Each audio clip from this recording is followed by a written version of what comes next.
عزت نفس، دوسروں کی سیلف ریسپیکٹ کرنا، دوسروں کی عزت کرنا، یہ بھی ہماری ذمہ داری ہے۔ خاص طور سے سوشل میڈیا کے واسطے سے یہ بات بھی میں عرض کروں، ہمارے مسلم معاشرے میں ایسے لوگ بھی ہیں جو دوسروں کی مذہبی جو چیزیں ہیں ان کا مذاق اڑاتے ہیں۔ دوسروں کی مذہبی چیزیں، اپنے آپ کی اور اپنے معاشرے کی، اپنی سوسائٹی کی تو عزت نفس کرنا ہی ہے، ان کی تو عزت کرنی ہی ہے۔ اس کے علاوہ جو ہمارے برادران وطن دوسرے ہیں ان کی بھی عزت میں کمی نہیں آنے دینی ہے۔ دیکھا جاتا ہے کہ ان کے کوئی معبود ہیں، ان کے کوئی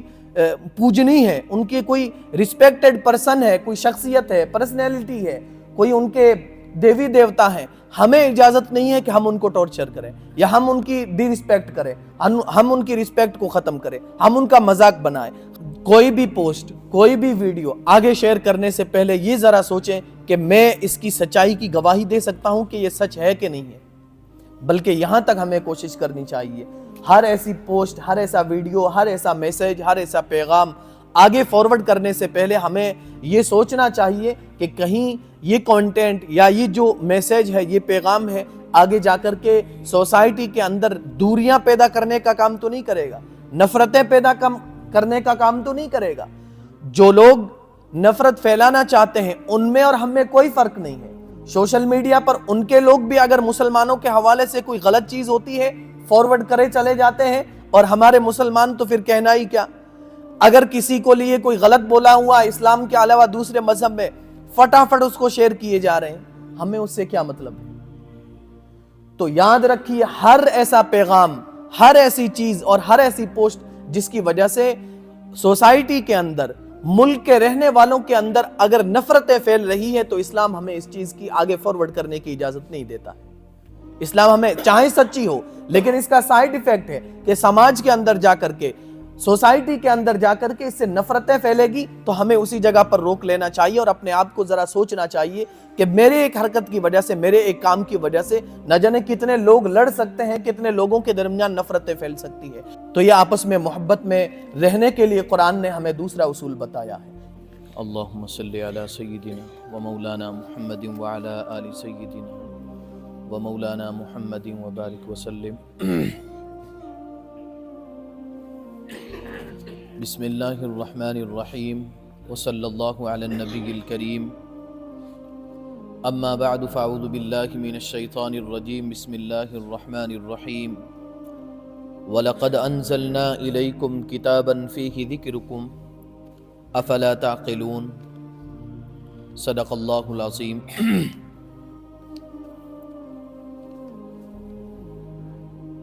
آیت کریمہ جو میں نے خطبے میں تلاوت کی ہے،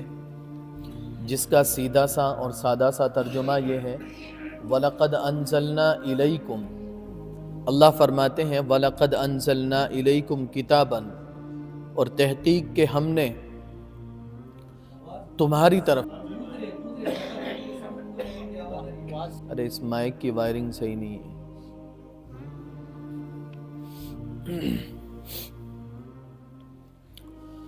اللہ رب العزت نے فرمایا وَلَقَدْ أَنزَلْنَا إِلَيْكُمْ كِتَابًا، اور تحقیق کہ ہمیں نے آپ کی طرف ایک نازل فرمائی ایسی کتاب، فِيهِ ذِكْرُكُمْ، جس میں تمہارا ذکر ہے، جس میں تمہارا ذکر ہے۔ افلا تعقلون، تمہیں کیا ہو گیا کہ تم اس کو سمجھ نہیں رہے ہو، تم اس کو سمجھ نہیں رہے ہو۔ یعنی کہ اللہ رب العزت نے کلام پاک کی اس آیت کے اندر ارشاد فرمایا ہے کہ یہ قرآن مجید میں نے اس کتاب کو اس طریقے سے یا اس لیے تمہارے درمیان نازل کیا ہے تاکہ تم اس کے اندر جو کچھ ہو اس کو حاصل کرو اور اس کے مطابق زندگی گزارو۔ ایسی قرآن کریم کی دوسری آیت اور کلام پاک کی پہلی آیت سمجھ لیجئے، الف لام میم ذالک الکتاب لا ریب فیہ، یہ وہ کتاب ہے جس میں کوئی شک نہیں ہے، ھدی للمتقین، یہ متقین لوگوں کے لیے، اللہ سے ڈرنے والوں کے لیے ہدایت ہے، گائیڈنگ کرنے والی کتاب ہے، گائیڈ کرنے والی کتاب ہے، رہنمائی ہے، راستہ دکھانے والی کتاب ہے۔ تو آیت کا مطلب یہ ہوا کہ یہ کلام پاک جو ہے یہ صرف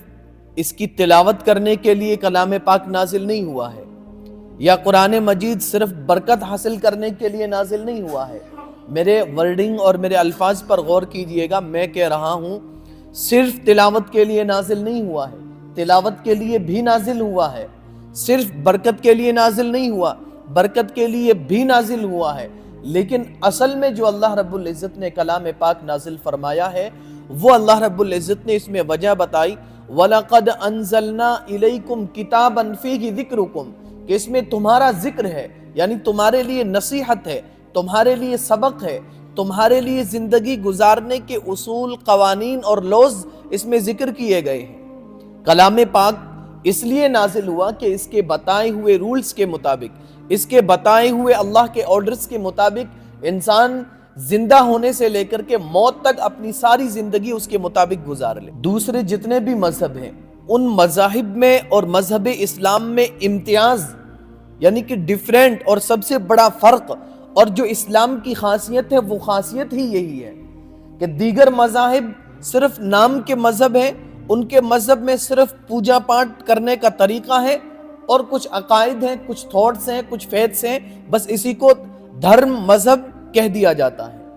لیکن مذہب اسلام صرف نماز پڑھنے کا طریقہ نہیں سکھاتا،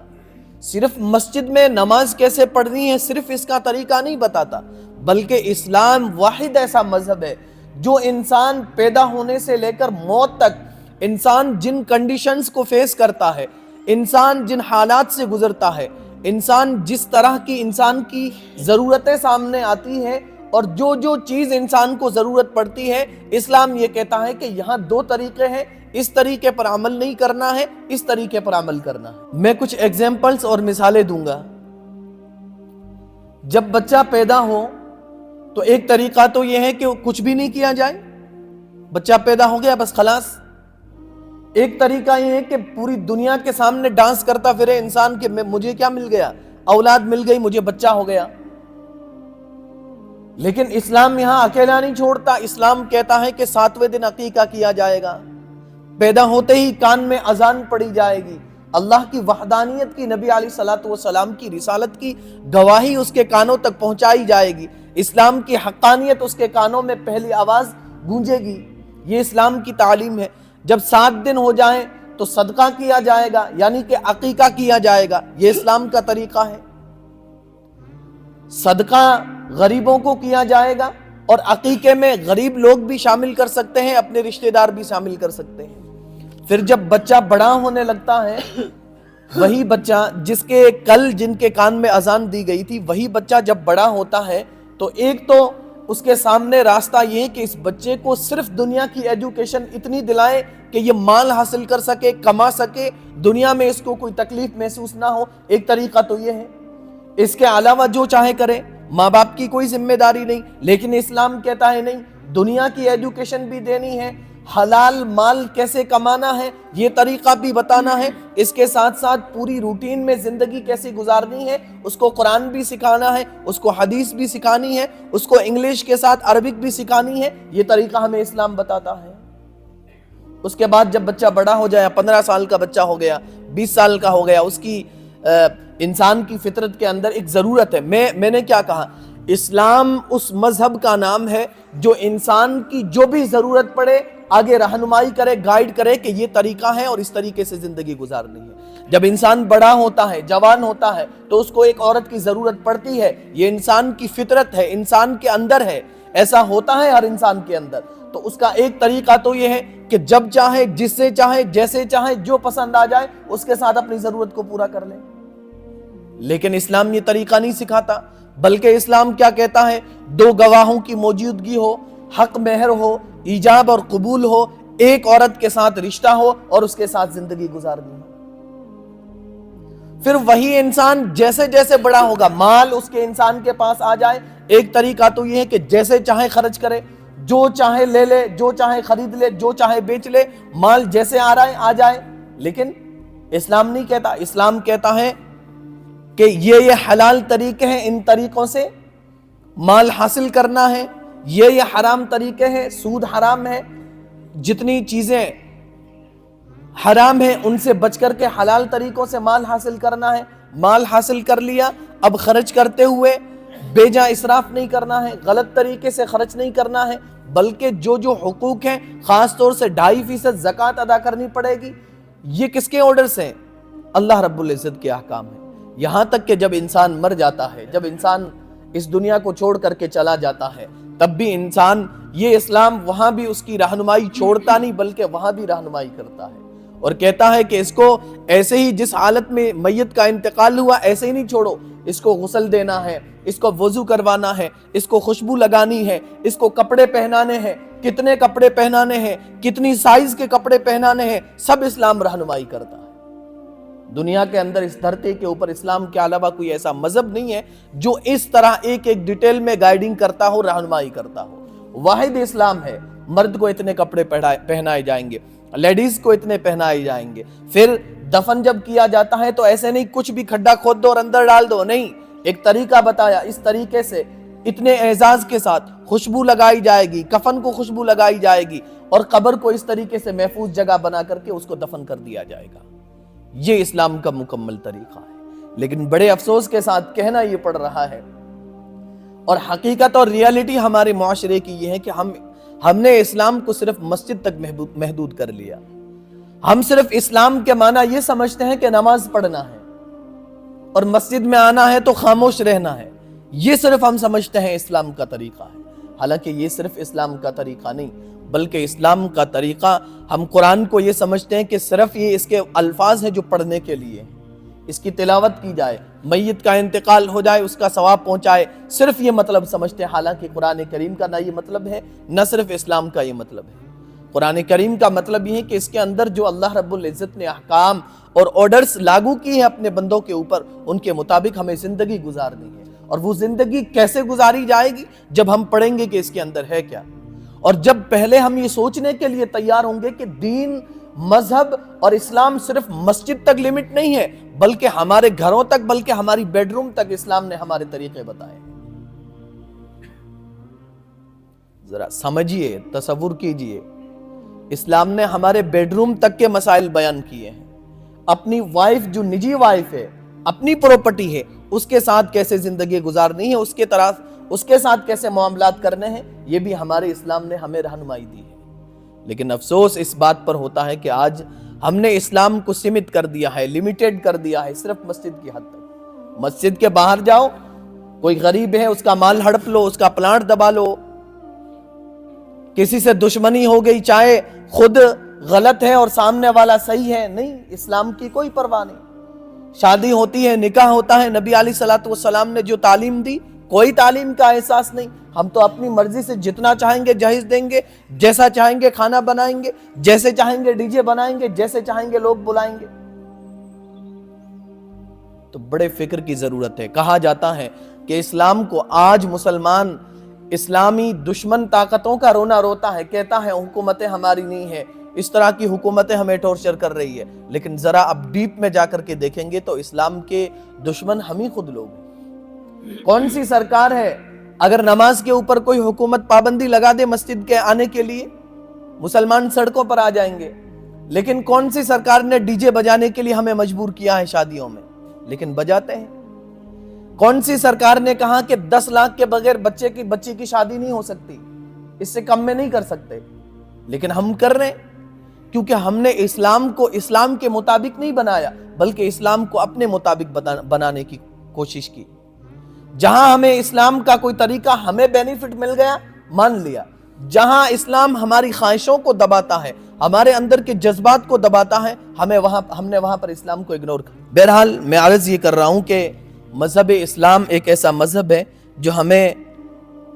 ہر موڑ پر زندگی کے ہر ضرورت، جب بھی انسان کو ضرورت کسی چیز کی بڑھتی ہے تو اسلام ایک طریقہ بتاتا ہے کہ اس طریقے سے یہ ضرورت تجھے پوری کرنی ہے، جو اس کے مخالف طریقہ ہے اس طریقے سے یہ ضرورت پوری نہیں کرنی ہے۔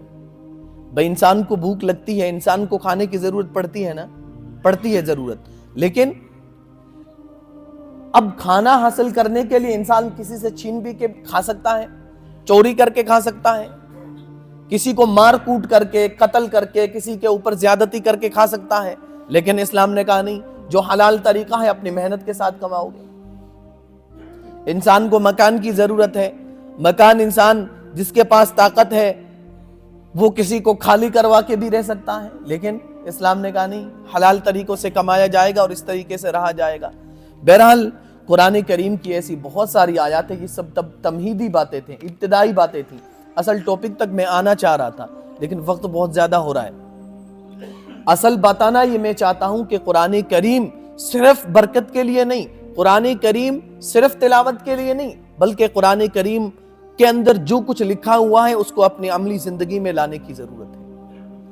ایسا دیکھا جاتا ہے مسلمانوں کے ایک بہت بڑا طبقہ مسجدوں میں سجدے تو کرتے ہیں، نماز تو پڑھتے ہیں، یہ بھی اسلام کا حکم ہے، لیکن صرف اسلام کا حکم نہیں ہے. مسجد سے باہر جانے پر بھی اسلام ہمیں گائیڈ کرتا ہے کہ بھائی سے ناراض ہے، رشتہ داروں سے ناراض ہے، کسی کے ساتھ جھوٹ کا معاملہ کر دیا، کسی کے ساتھ دغا کا معاملہ کر دیا، رستوں کے اوپر اپنے گیٹ بنا دیے، اپنی پتہ نہیں پارکنگ جہاں تھی نہیں وہاں گاڑیاں کھڑی کر دی. اسلام ہمیں زندگی کے ہر موڑ پر رہنمائی کرتا ہے. خاص طور سے تو ہمیں سب سے پہلے تو یہ جاننے کی ضرورت ہے کہ اسلام صرف مسجد تک سمت نہیں، بلکہ اسلام ہماری ایک ایک تنہائی تک اسلام ہماری رہنمائی کرتا ہے. قرآن کریم کی ایسی بے شمار آیتیں ہیں. آج جس ٹاپک کو لے کر کے میں آیا ہوں، قرآن کریم میں ایک سورت ہے سورت الحجرات، اس کے اندر اللہ رب العزت نے ایک سوسائٹی کو، ایک معاشرے کو ایک ساتھ کیسے رہنا ہے، آپسی زندگی ایک ساتھ مل کر کے، بغیر کسی جھگڑے کے، بغیر کسی ان بن کے کیسے وہ معاشرہ ڈیولپ کر سکتا ہے، کیسے وہ معاشرہ آگے بڑھ سکتا ہے، اور اخلاقی اعتبار سے ایک دوسرے کی رسپیکٹ کرتے ہوئے، ایک دوسرے کی عزت کرتے ہوئے کیسے زندگی ایک معاشرے کو گزارنی چاہیے، میں وہی لے کر کے آیا ہوں. اللہ رب العزت نے سورۃ الحجرات کے اندر ارشاد فرمایا، سب سے پہلی جو جھگڑے کی جو چیز ہے جس کی وجہ سے آپسی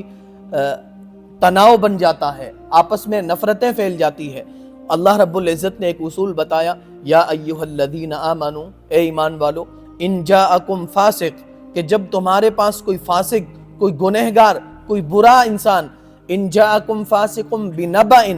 خبر لے کر کے آئے، فتبینوا، تو تم اس کی تحقیق کرو، تم اس کی تحقیق کرو. یا ایھا الذین آمنوا ان جاءکم فاسق، اے ایمان والو، جب تمہارے پاس کوئی غلط خبر لے کر کے انسان آ جائے تو ایسا نہیں کہ وہ خبر جیسی آئی بس اس خبر کے اوپر عمل کر لو، اس خبر کو مان لو، بلکہ فتبینوا، تحقیق کرو، تفتیش کرو، اس کی ڈیپ میں جاؤ کہ یہ خبر صحیح ہے بھی یا نہیں ہے. آج اگر دیکھا جائے تو ہمارے مسلم معاشرے کی آپسی نفرتوں کی جو سب سے بڑی وجہ ہے یہ ہے کہ ہم بغیر کسی پروف کے، بغیر کسی ایویڈنس کے، بغیر کسی دلیل کے، جو کچھ کسی نے آ کر کے بتایا ہم نے اس بات کو مان لیا، کہا کہ تمہارے بارے میں، تمہارے خاندان کے بارے میں، تمہارے بارے میں فلاں شخص ایسا کہہ رہا تھا، بس مان لیا. حالانکہ اللہ رب العزت نے قرآن کریم میں ہمیں اس سے منع فرمایا ہے. نبی علیہ الصلوۃ والسلام کی ایک حدیث ہے، آپ مسلم شریف کے اندر روایت موجود ہے، نبی علیہ الصلوۃ والسلام نے ارشاد فرمایا، کفا بالمرء کذبا ان یحدث بکل ما سمع، کہ انسان کی جھوٹا ہونے کے لیے اتنا ہی کافی ہے کہ وہ ہر وہ چیز آگے بتا دے جو اس نے سنی ہے، جو کچھ اس نے سنا ہے وہ آگے بتا دے، مطلب انسان جھوٹا ہے. تو اللہ رب العزت نے معاشرے کو، معاشرتی آداب کو، لوگوں کے ایک ساتھ زندگی گزارنے کی جو پہلا اصول بتایا وہ بتایا، یا ایھا الذین آمنوا ان جاءکم فاسق، کہ کوئی گنہگار، کوئی غلط آدمی تمہارے پاس خبر لے کر کے آئے تو اس خبر کی تحقیق کرنا ہے کہ یہ خبر صحیح ہے کہ نہیں ہے. خاص طور سے آج کا سوشل میڈیا کا دور ہے، واٹس ایپ پر کوئی ویڈیو آ گیا، فٹاک سے اس کو 2 منٹ کے اندر شیئر کر دیا جاتا ہے. فیس بک پر کوئی پوسٹ آئی، یہ نہیں دیکھا کہ سچی ہے کہ نہیں ہے، اس کی حقیقت کیا ہے، فٹاک سے آگے اس کو شیئر کر دیا. آپ نہیں جانتے، احساس ہمیں نہ ہوتے ہوئے نہ جانے کتنے ایسے غلط لوگوں کے اوپر ان کی حالت بری ہو جاتی ہے، ان کا جینا اجیرن ہو جاتا ہے. کتنے ایسے لوگ ہیں جو ہماری پوسٹوں کی وجہ سے کسی نفرت کا شکار ہو جاتے ہیں. کتنے ایسے دوست ہیں جو غلط پوسٹوں کی وجہ سے جن کے درمیان دراڑیں بڑھ جاتی ہیں. تو آج کے زمانے کا سوشل میڈیا، کیونکہ اللہ رب العزت نے پہلے ہی بتایا تھا، کوئی بھی پوسٹ، کوئی بھی ویڈیو آگے شیئر کرنے سے پہلے یہ ذرا سوچیں کہ میں اس کی سچائی کی گواہی دے سکتا ہوں کہ یہ سچ ہے کہ نہیں ہے. بلکہ یہاں تک ہمیں کوشش کرنی چاہیے، ہر ایسی پوسٹ، ہر ایسا ویڈیو، ہر ایسا میسج، ہر ایسا پیغام آگے فارورڈ کرنے سے پہلے ہمیں یہ سوچنا چاہیے کہ کہیں یہ کانٹینٹ یا یہ جو میسج ہے، یہ پیغام ہے، آگے جا کر کے سوسائٹی کے اندر دوریاں پیدا کرنے کا کام تو نہیں کرے گا، نفرتیں پیدا کرنے کا کام تو نہیں کرے گا۔ جو لوگ نفرت پھیلانا چاہتے ہیں ان میں اور ہم میں کوئی فرق نہیں ہے۔ سوشل میڈیا پر ان کے لوگ بھی اگر مسلمانوں کے حوالے سے کوئی غلط چیز ہوتی ہے فارورڈ کرے چلے جاتے ہیں، اور ہمارے مسلمان تو پھر کہنا ہی کیا۔ اگر کسی کو لیے کوئی غلط بولا ہوا اسلام کے علاوہ دوسرے مذہب میں فٹافٹ اس کو شیئر کیے جا رہے ہیں، ہمیں اس سے کیا مطلب ہے؟ تو یاد رکھیے، ہر ایسا پیغام، ہر ایسی چیز اور ہر ایسی پوسٹ جس کی وجہ سے سوسائٹی کے اندر، ملک کے رہنے والوں کے اندر اگر نفرتیں پھیل رہی ہے تو اسلام ہمیں اس چیز کی آگے فارورڈ کرنے کی اجازت نہیں دیتا۔ اسلام ہمیں چاہے سچی ہو، لیکن اس کا سائیڈ ایفیکٹ ہے کہ سماج کے اندر جا کر کے، سوسائٹی کے اندر جا کر کے اس سے نفرتیں پھیلے گی تو ہمیں اسی جگہ پر روک لینا چاہیے اور اپنے آپ کو ذرا سوچنا چاہیے کہ میرے ایک حرکت کی وجہ سے، میرے ایک کام کی وجہ سے نہ جانے کتنے لوگ لڑ سکتے ہیں، کتنے لوگوں کے درمیان نفرتیں پھیل سکتی ہے۔ تو پہلا اصول اللہ رب العزت نے ارشاد فرمایا، یا ایھا الذین آمنوا ان جاءکم فاسق بنبأ، کہ ایمان والو تمہارے پاس جب بھی کوئی خبر آئے فتبینوا، تو اس کی تحقیق ضرور کر لو کہ سچ ہے یا نہیں ہے۔ تحقیق کرنے کے بعد یہ بھی دیکھو کہ اس کا فائدہ بھی ہے کہ نقصان ہے، اس کو آگے بھیجنے سے کوئی فائدہ پہنچے گا یا سوسائٹی کے اندر اس کا سائیڈ ایفیکٹ پڑے گا اور سوسائٹی کے اندر اس کا برا اثر پڑے گا، نفرت یا نقصان ہوگا، تو اس کو اپنی تک سیمت رکھنے کی کوشش کریں۔ دوسری جو اصول اللہ رب العزت نے بتایا ہے وہ ہے، یا ایھا الذین آمنوا، اے ایمان والو، لا یسخر قوم من قوم عسیٰ ان یکونوا خیرا منہم، کہ تم میں سے، یعنی کہ یہ اللہ رب العزت نے نفرتوں کو ختم کرنے اور ایک ساتھ جو مسلم معاشرہ رہتا ہے اس کو محبت کے ساتھ، امن کے ساتھ آگے گزارنے کے اللہ رب العزت نے اصول بتائے ہیں۔ تو ایک اصول تو یہ بتایا کہ ہر خبر کی تصدیق نہیں کرنی ہے، بلکہ اس کی تہ تک جانا ہے کہ سچ ہے کہ نہیں ہے۔ اور دوسری بتائی کہ کوئی انسان دوسرے انسان کا مذاق نہ اڑائے، کوئی انسان کسی انسان کا مذاق نہیں اڑائے۔ 90% ہمارے جھگڑے جو ہوتے ہیں عام طور سے، چاہے وہ مذہبی جھگڑے مان لے، چاہے وہ سوشل جھگڑے مان لے، لوگوں کے آپسی جھگڑے مان لے، بھائیوں کے جھگڑے مان لے، 90% ایسے ہیں کہ وہ صرف ایک دوسرے کی مذاق کی وجہ سے یا دوسرے کو نیچا دکھانے کی غرض سے یہ جھگڑے وجود میں آتے ہیں۔ اللہ رب العزت نے فرمایا کہ کوئی انسان کسی کا مذاق نہیں اڑائے۔ یا ایھا الذین آمنوا لا یسخر قوم من قوم عسیٰ ان یکونوا خیرا منہم۔ اچھا، مذاق کب اڑایا جاتا ہے؟ مذاق تبھی اڑایا جاتا ہے جب ہم کسی کی عزت کو کم کرنا چاہتے ہیں، جب ہم کسی کی عزت پر، کسی کی سیلف ریسپیکٹ پر ہم حملہ کرنا چاہتے ہیں اور اس کو کم دکھانا چاہتے ہیں اور اپنے آپ کو بڑا دکھانا چاہتے ہیں۔ یہ چاہے ہمارے خود کے معاشرے کے اندر ہو، رات دن ایسا دیکھا جاتا ہے، کسی کے حلیے کی وجہ سے، کسی کے قد کاٹھی کی وجہ سے کسی کو ٹھگنا بول دیا جاتا ہے، کسی کو نہ جانے کیا کیا بول دیا جاتا ہے۔ لیکن دل پر ہاتھ رکھ کر کے بتائیں کہ اس طرح کا کوئی اگر معذور ہے، پیر سے معذور ہے، آنکھ سے معذور ہے، ہاتھ سے معذور ہے، کسی کا رنگ کالا ہے، کسی کا کوئی عیب ہے، تو یہ در حقیقت اس کا مذاق نہیں اڑانا ہے، بلکہ یہ اللہ کی قدرت پر سوال کھڑے کرنا ہے۔ تو ان میں سے ہمارے جھگڑوں کے آپس کی ایک وجہ یہ ہے کہ ہم ایک دوسرے کی سیلف ریسپیکٹ کرنا نہیں جانتے، ہم ایک دوسرے کی عزت کرنا نہیں جانتے۔ ہم میں سے ہر ایک کی یہ کوشش ہوتی ہے کہ اس کی رسپیکٹ کو ڈاؤن کیا جائے، اس کی رسپیکٹ کو کم کیا جائے اور میری اپنی عزت سوسائٹی کے اندر بڑھ جائے۔ حالانکہ نبی علیہ الصلوۃ والسلام کا آیت کے بعد آپ علیہ الصلوۃ والسلام کا ارشاد گرامی بھی ہے۔ آپ نے ارشاد فرمایا کہ اس دنیا میں کسی گورے کو کالے پر اور کسی عربی کو اجمی پر کوئی فضیلت نہیں ہے، کسی کو کوئی کسی کے اوپر فضیلت نہیں ہے۔ لیکن ہمارے معاشرے میں دیکھا جاتا ہے کہ کوئی بڑے خاندان کا ہے تو یہ تو چھوٹے خاندان کا ہے، میرے پاس پیسے ہیں تو یہ تو غریبوں کا مذاق اڑا دیا جاتا ہے۔ تو عزت نفس، دوسروں کی سیلف ریسپیکٹ کرنا، دوسروں کی عزت کرنا، یہ بھی ہماری ذمہ داری ہے۔ خاص طور سے سوشل میڈیا کے واسطے سے یہ بات بھی میں عرض کروں، ہمارے مسلم معاشرے میں ایسے لوگ بھی ہیں جو دوسروں کی مذہبی جو چیزیں ہیں ان کا مذاق اڑاتے ہیں۔ دوسروں کی مذہبی چیزیں، اپنے آپ کی اور اپنے معاشرے کی، اپنی سوسائٹی کی تو عزت نفس کرنا ہی ہے، ان کی تو عزت کرنی ہی ہے۔ اس کے علاوہ جو ہمارے برادران وطن دوسرے ہیں ان کی بھی عزت میں کمی نہیں آنے دینی ہے۔ دیکھا جاتا ہے کہ ان کے کوئی معبود ہیں، ان کے کوئی پوجنی ہے، ان کے کوئی ریسپیکٹڈ پرسن ہے، کوئی شخصیت ہے، پرسنالٹی ہے، کوئی ان کے